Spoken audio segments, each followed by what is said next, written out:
talking about the end customer or the end Yeah. user. So the question I have for Ali is, if you remember this engagement, if you can go back a year and a half when this started, when you guys deployed Swift to Dyson Group, what were you thinking?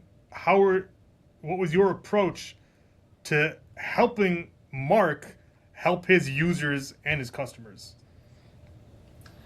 Yeah, I think the first thing that really struck me, right, when I first spoke to Mark, was this whole idea of user centricity or customer centricity. So making sure understanding the customer's journey before anything else is what really hit me when Mark said that. I've always been about how you can engineer great experiences. There's engineering with technology, you can do whatever you want, but if you can focus on the experience first, and that's exactly what Mark said. He said, my first 2 weeks in the company has been, you know, going around with my end users and living Yep. their life, because there's so much happens in those moments of truth that is very hard to put into specifications, very hard to communicate.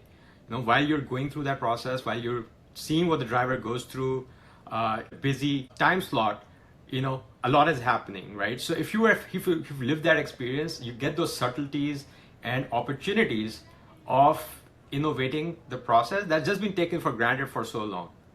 So that was the first thing that kind of really hit me, that we are aligned in that sense. It is about technology, but it's more than that, how technology can empower the great experiences. The other one, like Mark said, he has built systems in the past and similar transformations in the past. The way he spoke about the concept of metadata, of how you have to architect things, not just by getting inside of the problem, but getting outside of it and taking a different lens into those problems, and then have an architectural mindset that tries to connect the dots as opposed to create more dots or create more silos.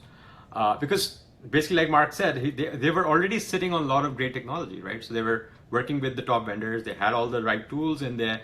The problem was to get them all together into that master architecture. And that's where we really resonated. When I still remember the first demo the team conducted of Swift, I could see Mark's eyes shine right away, right? And I literally remember, in the conference room, he was sitting on the other side of it. He grabbed his chair, if you remember that, Mark, and he Yeah. came closer to the screen. And that was the moment I realized that, he gets it, right? He gets it, and he's aligned with what we've built. And that gave me a lot of good positive energy right there.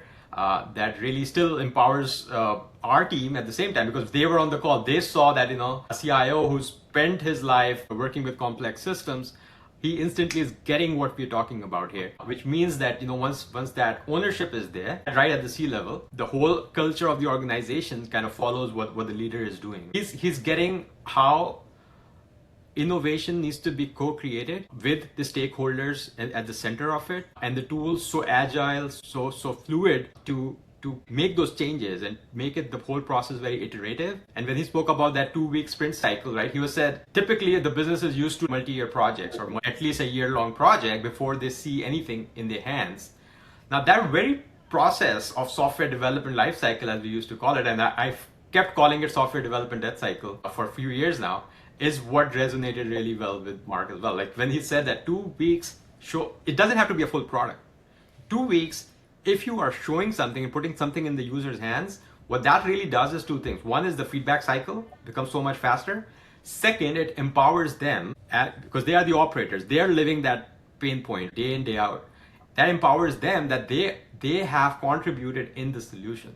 Once that happens, I feel that's that magic moment where the adoption becomes automatic.